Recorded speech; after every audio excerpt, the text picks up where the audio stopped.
Hey guys, and welcome back to the JTO channel. And this is your match preview of Everton versus Chelsea. The Premier League is back, people. It is back. Now, I just want to make this clear. I'm not going to do a Premier League predictions for the before obviously the season starts, because at the end of the day, I feel like I'm going to change my mind. Um, so I'm going to wait until the transfer window ends. I look at every club, who they brought in, who they've got out, what the team's looking like, what is shaped, the managers, and just in terms of if they're good enough to win a title, who's going to get relegated, who's going to make Europe, top four, etc., mid-table, all of that. I feel like if I am going to make a predictions video, it will come after the transfer window ends. So, because that way I'll have a better view and a better idea of every team and what it looks like they could do for the season. Right now, I really couldn't tell you guys, if I'm being honest with you. For example, you look at a team like Leicester, they're in trouble this season based on what we've seen, but if they manage to sell a Fofana, for example, and a Tielemans, that's nearly what, maybe 100 million in sales, and that's when they'll be able to get players, and then we'll see what they look like in terms of that. Wolves haven't had a particularly a good transfer window. Other clubs have not had good transfer windows, but so many clubs have had good transfer windows, like Tottenham, for example, and Arsenal. They've had good transfer windows at the end of the day. So we'll see how it shapes up at the end of the window, because clubs tend to panic when it's August 31st, September 1st. It's like, oh, they need a certain player in a position, and you know what? Yeah, we just need to go for this guy last minute. We'll get it done. Simple as. So, yeah. In terms of that, I will probably make a predictions at the end of the transfer window. Anyway, Everton Chelsea match preview. The Premier League is back, like I said. It'll be tomorrow at 5 p.m. I'm pretty sure. I'm pretty sure it's 5 p.m. because it's on Sky Sports. I think so. Or is it 3 p.m.? No, it's on TV, so it'll be on five. I think it'll be on at 5 p.m. I'm pretty sure. Tomorrow. Obviously tonight, Arsenal do play Crystal Palace at Selhurst Park. It'll be interesting to see what happens there. Are Arsenal, potentially back, or is their preseason a myth, or is it actually a good way of progression, and they're actually going to show to the rest of the league that they are semi-serious this season in terms of making that top four. So we'll see what happens tonight. Hopefully Palace do win though. Anyway, the first thing I actually wanted to talk about before we even get into the preview and Thomas Tuchel and the lineup and my score prediction is Mark Cucurella. Obviously, cuckoo, cuckoo, cuckoo, cuckoo. I'm gassed, bro. We have signed Mark Cucurella, ladies and gentlemen, off Brighton. I know the price is crazy, and I'm not gonna lie. When I first looked at the price, I was like, wow, that's a lot of money for a left back that just had one good season in the Premier League. But when I actually think about it, Marc Cucurella as a player has improved levels compared to when he was at Getafe. Since he's come to Brighton, his development 1 year in has been really, really good. I'm going to talk more about, what impresses me the most about him. That sort of even surprised me about him as well, considering his height and, his body build. Did you get what I'm saying? We'll talk about that later on. But in terms of the price, look, it's 55 million plus 7 million add-ons, in which, by the way, I've got to say, rival fans are crying. They're tearing up. It's like, oh my god, look at them. They spent 62 million on Cucurella, whilst Arsenal spent 57 combined on Tierney and Zinchenko. Well, neither of them are better than Cucurella, first of all. So relax yourselves. And second of all, you need to apply context into it, right? The only reason why we've ended up spending the amount of money we have is because I feel like you see Colwell. Brighton wanted him on a permanent deal, because normally they don't really do loan deals apparently. But we didn't want to let go of Colwell on a permanent and then end up buying him in the future for like 40, 45 million, because everyone knows Colwell is likely going to be a superstar of a centre back, has the potential to be a world-class centre-back, be that 80, 70, 80 million pound centre-back that the likes of Fofana is right now, if you get what I'm saying, even a Tomori as of right now. That's the trajectory that Colwell's going in. So the club was like, we have to keep him at all costs. So we just had to cough up extra money to just get Cucurella in, and also make sure Colwell just goes to Brighton on a loan with no buy option. I think it's a brilliant deal from that front. Okay? At the end of the day, it's a lot of money for a fullback, but I'm sorry, I've seen the money that Man United coughed up for Wan-Bissaka, 50 million. Is it any harm just throwing up an extra 5 at Cucurella? And people are acting as if, oh my god, we paid 62 million for Cucurella. No, it's 55 million plus 7 million in add-ons. Get that in your thick skulls. Like, come on. Trying to make it look like we're crazy or something. Like, come on. But then when I've seen the prices that fullbacks have gone for in the past, I'm pretty sure Cancelo went to City for like 60 plus million. I'm pretty sure Wan-Bissaka cost 50 million. Kyle Walker cost 50 million. Very good fullback at the time. Number 22 that went to Manchester City, I'm not going to mention his name, went for 50 million. I'm sorry, this is the price these days of players. And considering the Colwell stuff as well, I think it's worth it. When you look at Cucurella, he brings so much to our team in terms of his versatility. He can play as a left wing back. He can play as a left centre back. He can play as a left back. He gives Tuchel opportunities to have tactical setups and sort of surprise teams by playing him as a left centre back, let's say, with Ben Chilwell as a left wing back. And those two can interchange. They can make overlapping runs from each other. And I feel like there could be a connection that goes on there. It'll make us more attacking. You saw last season Rudiger always driving forward with the ball into the final third to the point where it was in the box. Cucurella will do the exact same thing. Everyone knows about him on the ball. On the ball, he's brilliant. He can take a man on. He's calm under pressure. He's got so much composure. He's press resistant. He can dribble with the ball. For me, the most impressive thing about Cucurella is his physicality. I'm really, really impressed with the fact that within a space of a couple months in the Premier League, he adapted so well to the physicality of the Premier League, considering he's about, how tall is he? I'd say he's like 5'5", maybe 5'6", possibly, something like that. He's a short brother. I've got to say he's a short brother. But for a short brother, physically he's imposing. He's pretty strong. He's handled players that are way taller than him. He gets stuck in. He loves a tackle. One-on-one, he rarely gets past. And then when he gets past, he makes sure that, they don't actually get away from him, whether that's him having to put a cheeky foul in or end up being the victim and actually getting fouled. Do you know what I'm saying? He's done that many, many times before. He doesn't give away too many silly fouls in general. And when he does, it makes sure it's not in an area where the team can be dangerous, which is smart because loads of players make fouls in silly, silly areas. There's a difference between a foul and like sort of like a tactical foul. This notion tactical fouls, Man City are like the best at it. Fernandinho did it for years at Man City. Cucurella can do that. And the fact that physically he's just so imposing, strong, good on the ball, his crossing, and he came from La Masia. And just like Cobham, I'm sorry, as much as we all hate Barcelona, bro, their academy don't miss, bro. They do not miss. They just don't. Yeah, success rate 95%, my brothers. So very good signing. He'll bring a lot. I think he'll start the season off with Chilwell, maybe relaxing a bit. I'm not quite sure. Maybe it could be vice versa because he just came into the team. I think he got registered before 12 o'clock, so he is available for tomorrow's game. So, yeah, we'll see what happens in terms of what Tuchel does with that. Overall, good signing, versatility. It brings new ideas tactically as well. He brings something different to the team. And it's a good replacement now for Marcos Alonso, who's going to go off to Barcelona. Obviously, when he does actually go there, I'll give my thoughts, my feelings on Marcos as well as a player. Anyway, that's it on Marc Cucurella. Very good signing. But the question is, will he start? That's the main question I got. I want to know of you guys. Will he start tomorrow's game against Everton? I'm pretty sure he did get registered before 12 o'clock, meaning he will be available for tomorrow's game against Everton away from home at Goodison Park. Frank Lampard, Everton.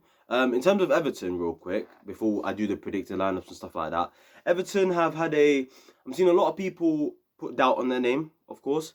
Obviously, last season, they just about survived relegation.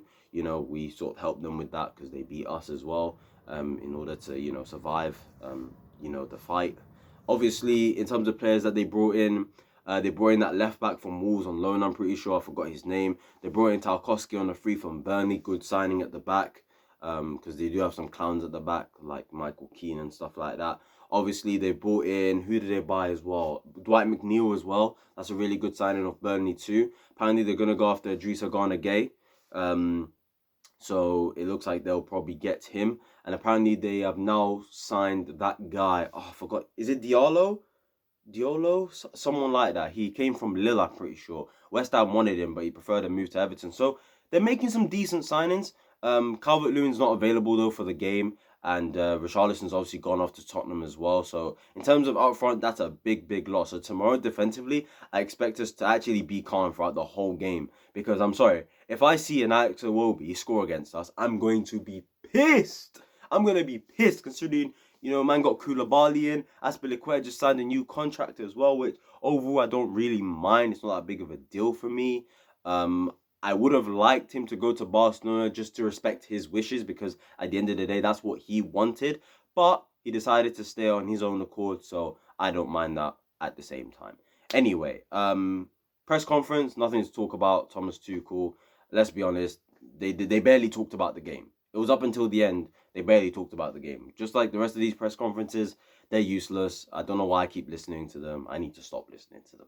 Anyway, let's just get into the predicted lineup straight away and what I think Thomas Tuchel will put out for tomorrow's game against Everton. Now, obviously, in goal, I think it'll be Edouard Mendy. The guy needs to now have it. This is a big season for him, because for me, since he came back from AFCON, he has been quite shit for quite a while, and it's not a what's the word? What's the word I'm trying to use? It's a concern.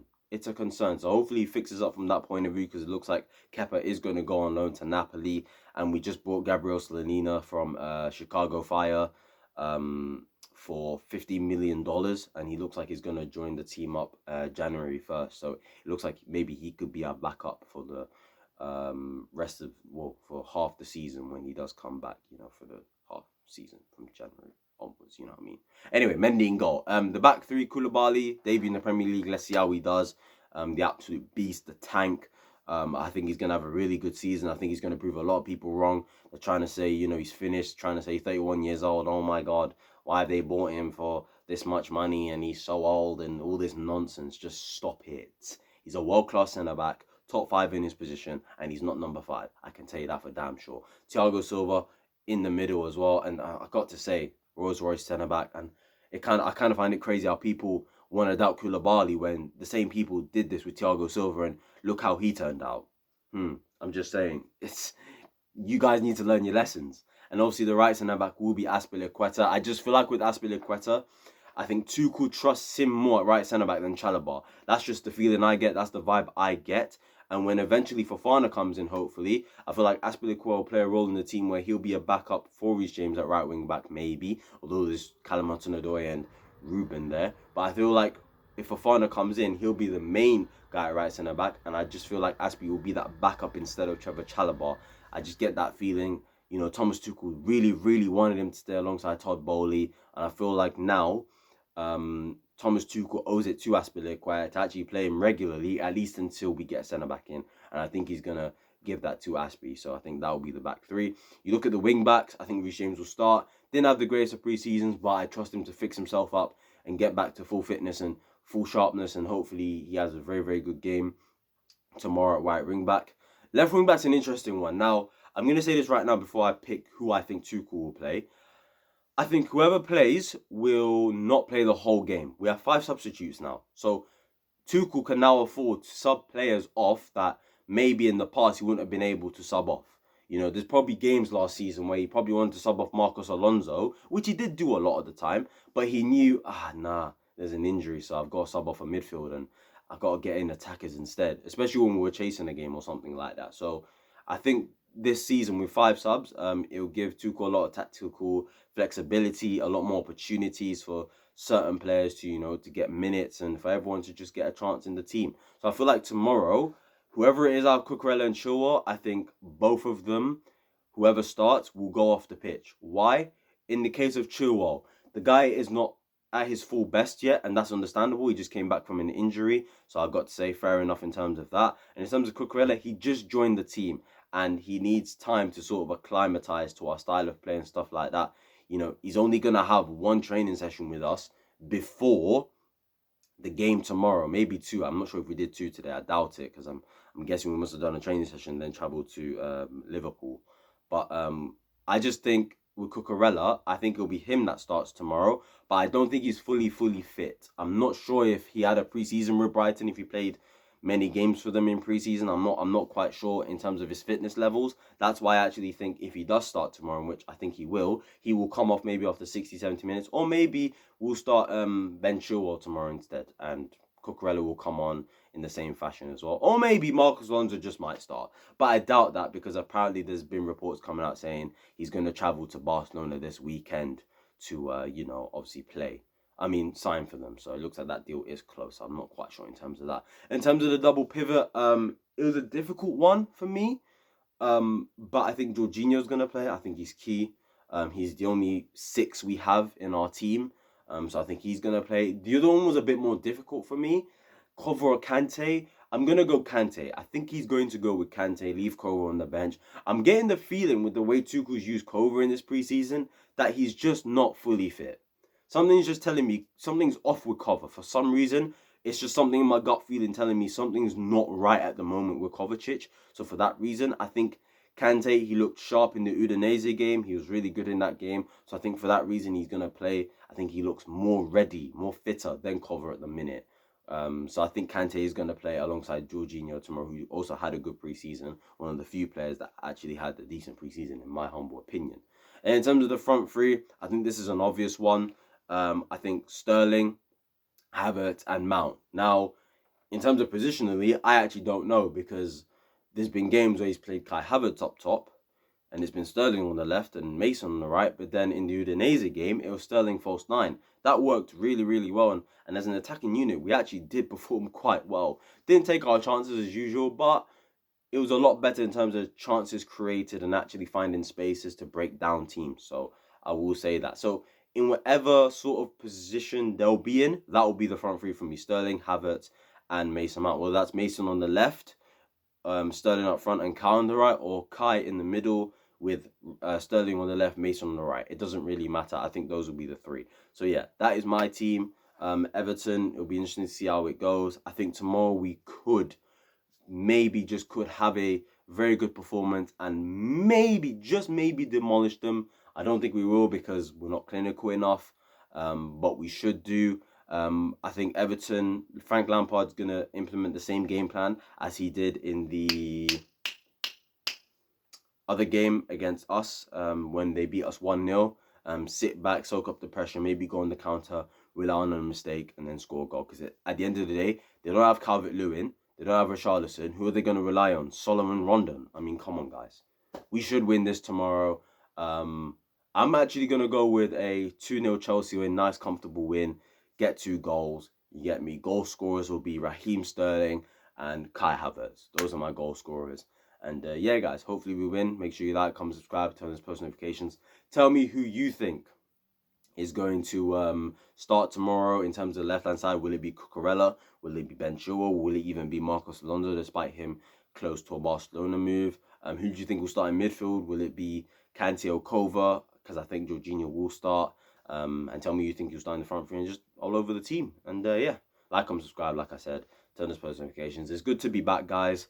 I'm going to be consistent again, of course. It's a big season ahead, World Cup season as well. And hopefully Chelsea do bits this season, and hopefully in the rest of this transfer market, because I'm seeing links to Fofana, De Jong, Aubameyang.